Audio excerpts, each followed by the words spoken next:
왜 다들 눈물 흘렸나. 박서진, 무너진 옛집 기억하며 설계한 눈물의 보금자리 전말.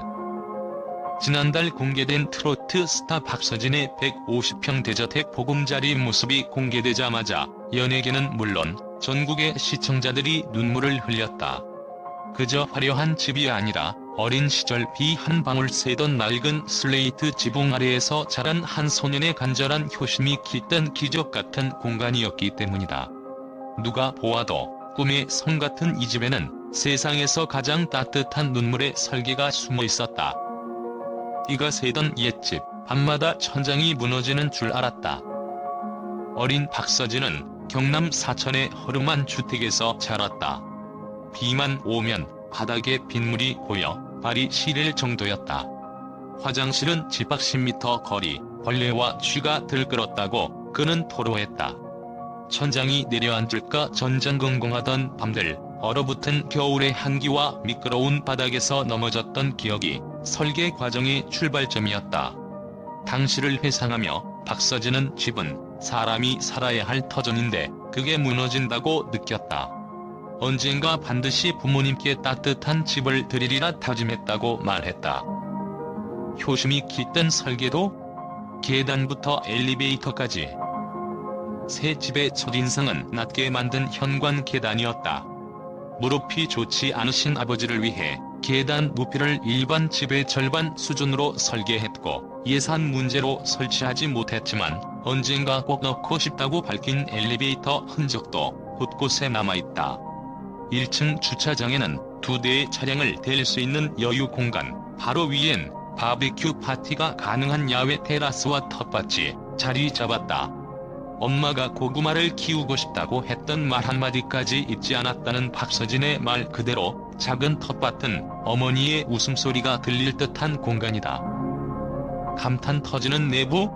운동장 같은 거실과 오션뷰 같은 마당. 현관문이 열리면 먼저 맞이하는 것은 축구장만 한 초대형 거실. 화이트와 우드 톤을 절묘하게 조합해 눈부신 개방감을 자랑한다. 거실 한쪽 벽면 전체를 덮은 통유리창 너머로 펼쳐진 마당은 마치 해변에서 바라보는 파도처럼 부드러운 곡선을 그린 잔디밭과 꽃밭이 이어진다. 그 너머로 보이는 와룡산 능선과 남해 바다의 푸른 물결이 자연과 사람이 하나 되는 순간을 선사한다. 안전과 편의도 과감히 챙긴 효자 산매경. 눈물의 보금자리는 감성만으로 완성된 집이 아니다. 정문 바로 앞에 위치한 사천경찰서와 14명의 전문의가 근무하는 포서울병원이 한눈에 보이도록 배치해 건강과 안전도 최고의 선물로 삼았다. 언제든지 긴급 상황에 대응할 수 있는 동선은 집터를 물색하던 박서진이 부모님께 더는 불안한 기억을 남기고 싶지 않았다고 밝힌 결과다.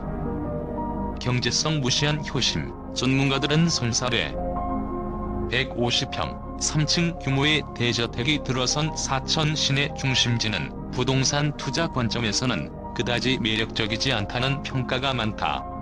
개발 호재도 인구 유입도 제한적인 지역이기에 수십억대 시세 차익을 노리기보다는 오로지 효도를 위해 지은 집이라는 박서진의 설명은 전문가들에게조차 이해하기 힘든 선택으로 받아들여졌다. 하지만 그는 효의 가치는 돈으로 환산할 수 없다고 단언하며 웃어 보였다. 무명 시절 장터 노래꾼, 기적의 트로트 가수로 거듭나다. 지금의 화려함 뒤에는 장터와 각설이 무대를 떠돌며 때론 하루 한 끼 식사도 포기했던 무명 시절이 있었다. 박서진은 돈을 벌기 전까지는 꿈이라는 단어조차 사치였다고 돌아본다. 그럼에도 포기하지 않고 전국 장터를 돌며 장구 연주와 트로트를 접목한 독보적 무대를 선보였고 마침내 현역가왕 자리에 올랐다. 그의 성공 스토리는 인간 승리로 불리며 팬들은 그를 장구의 신이 아닌 기부의 신이라고 부른다.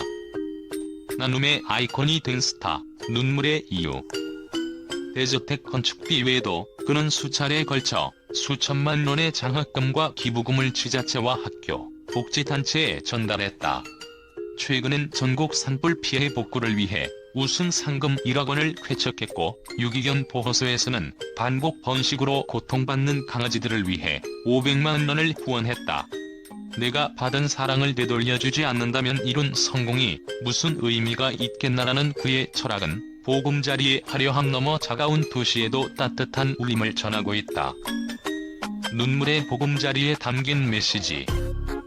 왜 다들 눈물 흘렸나라는 제목처럼 이 집이 사람들의 눈시울을 붉힌 이유는 분명하다.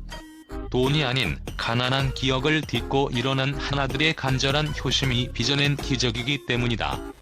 그는 이제 자신만의 꿈의 성이 아닌 부모님을 위한 보금자리를 완성함으로써 가족의 의미를 새롭게 정의했다. 그 눈물은 나약함이 아닌 인간이 가질 수 있는 가장 강력한 힘? 사랑의 증명이다. 끝까지 자리를 지키며 눈시울을 붉힌 부모님과 이를 지켜본 온 국민의 눈물은 이제 효와 나눔이야말로 진정한 부라는 우리 시대의 메시지를 전하고 있다. 앞으로도 눈물의 보금자리가 전하는 감동 스토리는 대중의 마음속에 오래도록 남을 것이다. NHK는 일본 전통 가옥과는 완전히 다른 효의 신기원을 연 한국의 가수라며 단순한 부동산 투자가 아닌 부모님 사랑을 위한 건축혁명이라고 보도했고, 일본 네티즌 사이에서도 가수가 집 설계까지 직접 하다니 놀랍다의 댓글이 줄을 이었다. 영국 BBC는 K-트로트의 이면에 숨겨진 인간미에 주목하며 화려한 무대 뒤편에서 빚어진 한 청년의 절절한 효도 드라마라는 제목으로 대대적인 특집 기사를 내보냈다.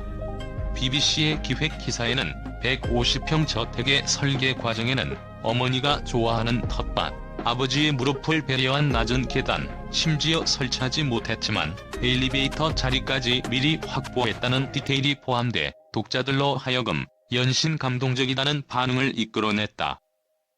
AFP는 경제성 논리로는 이해할 수 없는 선택이라며 효를 돈으로 계산할 수 없다는 파격 선언이라고 짚었다. AFP는 사천시 부동산 시장에 대한 간략한 분석과 함께 박서진의 선택은 지역개발 가능성과 무관하게 순수한 마음에서 비롯된 희귀한 사례라고 강조했다. 유럽 독자 포럼에는 요즘 세상에 저런 순수한 효심이 남아있다니 라는 댓글이 쇄도했다. 미국 CNN은 영상 리포트를 통해 K-팝을 넘어선 K-휴머니티라는 카피와 함께 박서진이 어린 시절 전장에 비가 새던 낡은 집에서 보냈던 고단한 기억을 직접 설명하는 인터뷰 클립을 방영했다. 특히 장터 무명 시절에도 가족을 먼저 생각했다는 그의 고백 장면에서는 화면 속 시청자들이 숨을 죽였고 트윗 해시태그 디플봄 디자인이 하루 만에 전 세계에서 3만 건 이상 사용되었다. 이처럼 세계 유수 언론과 소셜미디어는 박서진의 집을 단순한 주택이 아닌 사랑과 눈물로 지은 기념비로 묘사하며 대대적인 화제를 만들었다. 효심이 이끄는 건축예술, 부모님 위해 인생 역전을 설계하다, 기부의 신이 집짓기 신으로 변신 등 찬사성 헤드라인이 쏟아졌고, 각국 팬들은 진정한 스타는 마음까지 크다라며 뜨거운 응원을 보냈다. 이 모든 반응은 박서진이 그려낸 눈물의 보금자리가 국경을 넘어 전 세계인의 가슴을 울렸음을 증명하고 있다.